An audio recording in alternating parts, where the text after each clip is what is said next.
Sometimes, a simple act of kindness from a total stranger can rewrite your entire story. This happened on a cold night in Manchester, and the whole UK can't stop talking about it. Before you scroll, listen till the end, because this one will touch your soul. Story. It was one of those wet and windy nights in November, the kind of night when the streetlights blurred through rain-soaked glass, and the world felt heavier than usual. Sophie Turner, 27, sat quietly on the last bus from London to Manchester, clutching a small duffel bag, everything she owned. She had just left her job, her flat, and a relationship that broke her more than it built her. She stared out the window, trying not to cry. But the reflection staring back at her looked exhausted, not just from the journey, but from years of holding on to things that weren't meant for her. When the bus stopped for a break halfway up the M6, most passengers went for a smoke or grabbed coffee. Sophie stayed inside, staring blankly ahead. That's when an older man sitting across the aisle, mid-60s, weathered face, kind eyes, leaned over. "You look like you've been through a war," he said softly, smiling faintly. Sophie laughed bitterly. "Feels like it." He nodded slowly. "You know, life does that.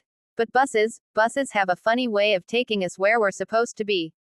Something about his voice was grounding, like he understood without her having to explain. They talked as the bus rolled on through the dark, about jobs, heartbreak, dreams left behind.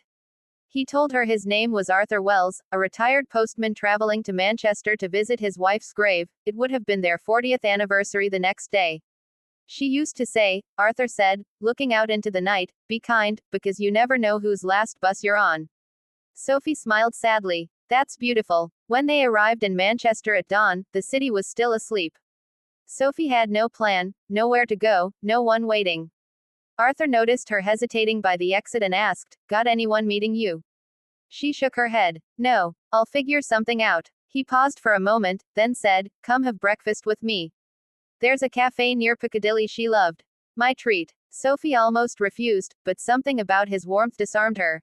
So she followed. The cafe smelled of coffee and toasted bread, and the windows were fogged up from the cold. They talked for hours. For the first time in months, Sophie laughed, really laughed. Before they parted, Arthur handed her a small envelope. "For when things get hard again," he said. Then he walked away, fading into the morning crowd. When Sophie opened the envelope later, she found a folded £20 note and a handwritten letter. Sophie, you said you lost your direction. That's fine, we all do. But remember, your story isn't over. Kindness is free. Give it often. You never know whose bus you'll be on next. Arthur Wells. She cried, not because of the money, but because someone finally saw her without judgment. That letter became her anchor. Sophie found a small room to rent, picked up shifts at a bakery, and slowly rebuilt her life. Within a year, she was managing the cafe, the same one where Arthur took her that morning. Every Friday, she reserved the corner table by the window, Arthur's seat, she called it. But then one Friday, she saw something on the news that froze her heart. Arthur Wells, 68, former postman from Kent, passed away peacefully in his sleep. The story mentioned how he was known for his kindness, helping neighbors, volunteering, always smiling at strangers. Sophie sat at that table, tears in her eyes, staring at the empty chair across from her.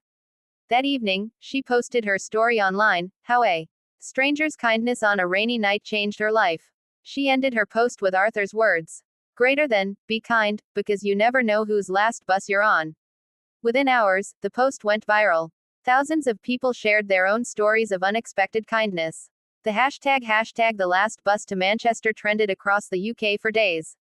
Newspapers picked it up, radio stations talked about it, and cafes across Manchester started leaving notes on tables that said, "For Arthur, and for all the strangers who made us feel seen."